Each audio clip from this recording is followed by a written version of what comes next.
You want to start making money, but you don't know where to start. What should you do? Well, this is what I would do. Step one, find out what your purpose is. Do you want time freedom? Do you want location freedom? Do you want financial freedom? Or probably all of the three. You see, if you just want to make money online, it's probably not best to start a business. It's actually probably better to get a really high paying job, an investment banker or something along those lines.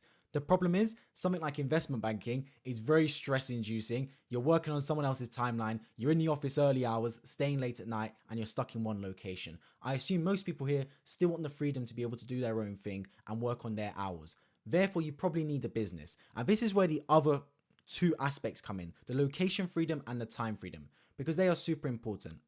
If your purpose, like mine is to live as a sovereign individual where you're making your own money, you don't have a boss to answer to, you can live wherever you want in the world and work off your own timelines, a lot of people's goal, then you've got to be very, very particular about the business line that you pursue. And you start narrowing down some options. Now, I chose content creation as a way to make money because obviously it factors into all three of those aspects, right? But also, it's something that I can grow in. When you start content creation, you start really bad at it. If you scroll back to my first YouTube videos, you'll think, how did this guy get any sort of subscribers? But the trick is you gain sort of interest, you gain knowledge, you also gain charisma and confidence over time. And that really applies. And the beautiful thing about content creation is you can see the journey from start to finish. I've been doing YouTube on my main channel now since May 2022. That's 2.5 years basically. And you can see real progression in the way I'm able to talk on camera, in the ideas I present, in my knowledge. You see that directly, and that's really fulfilling to see. Now, I'm not saying you need to do content creation. I wouldn't say content creation is for everybody.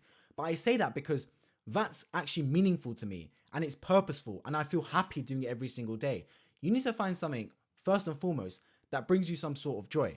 Is it a business model that you actually genuinely enjoy waking up and doing? Now, I'm recording this video at 5:30 on a Saturday evening. Most people do not work on Saturdays. I do. Why? Because I enjoy it. I enjoy what I do and I do it every single day. Now, if you found something that you genuinely don't want to do when you wake up, it's the wrong business model for you. There's a million ways you can make a million.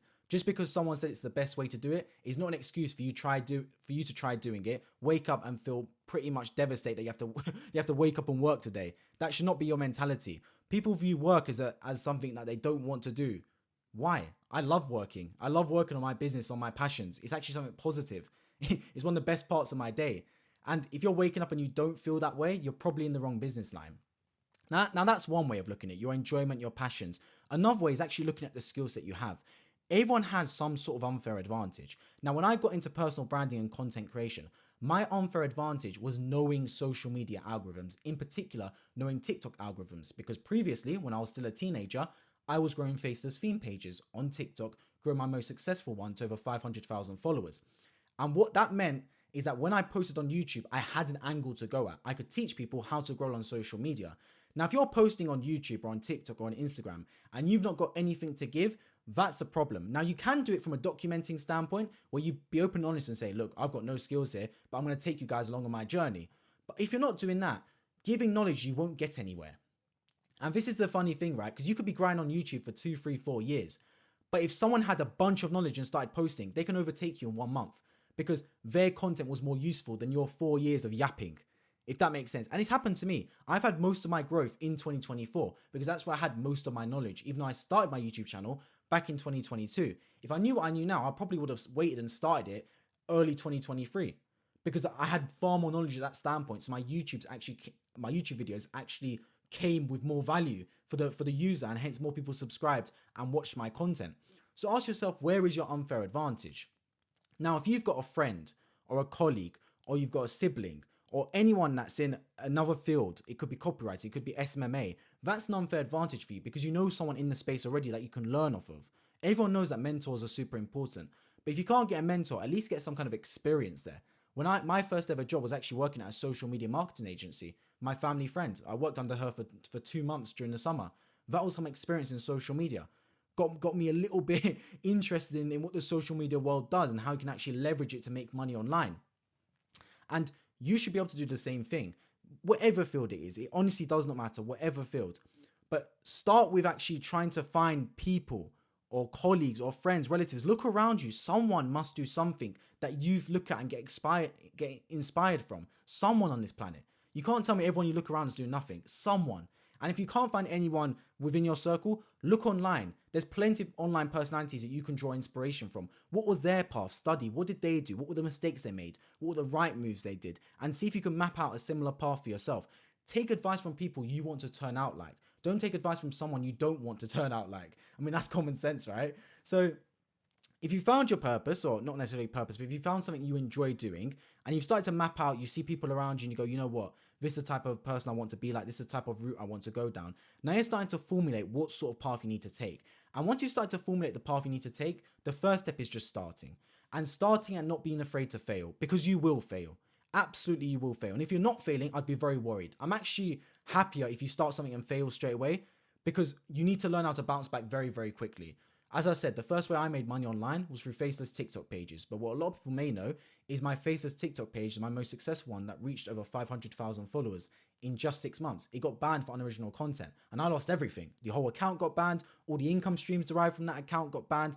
Went from basically 4 figures consistently every single month as a teenager, a uni student, to broke, making zero, nothing, zilch.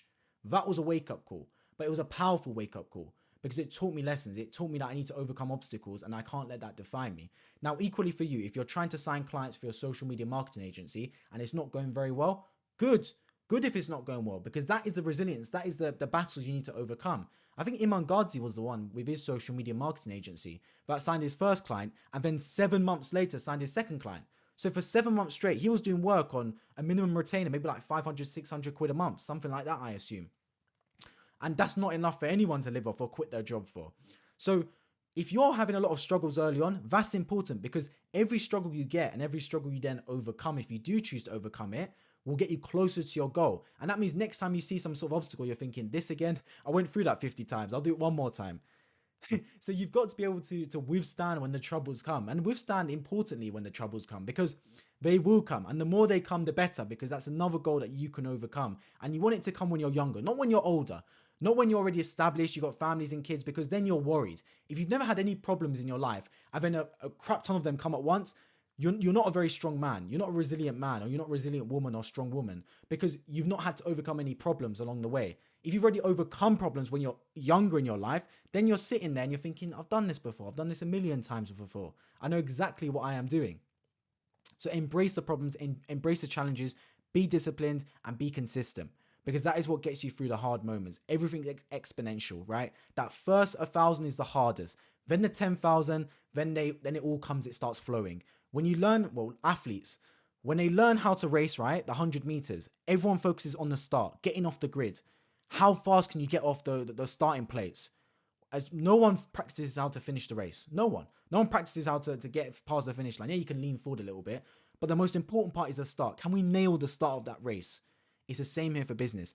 Can you nail that start? Can you get off the ground? Can you get moving? Can you get the forward momentum? Once everything's in place, once the systems are all go, it's smooth, it's flow state. And even if you do run into problems, you have enough money, you have enough of a presence where you can employ people to help you take over those problems and tackle them one by one. So don't fear the ending. Don't fear the problems that come along. Have the resilience to overtake them and understand that you've gone through those problems. Other successful people have gone through those problems. And the only difference is they saw the problem head on, they faced it, and they overcame it. You've got the power to do so. Believe in yourself. It's genuinely possible. People have overcome harder problems than you have. People in less fortunate situations than you have overcome harder problems than you. So it can be done. Remember, you are the only person that can make it happen, but you're also the only person that can mess it all up.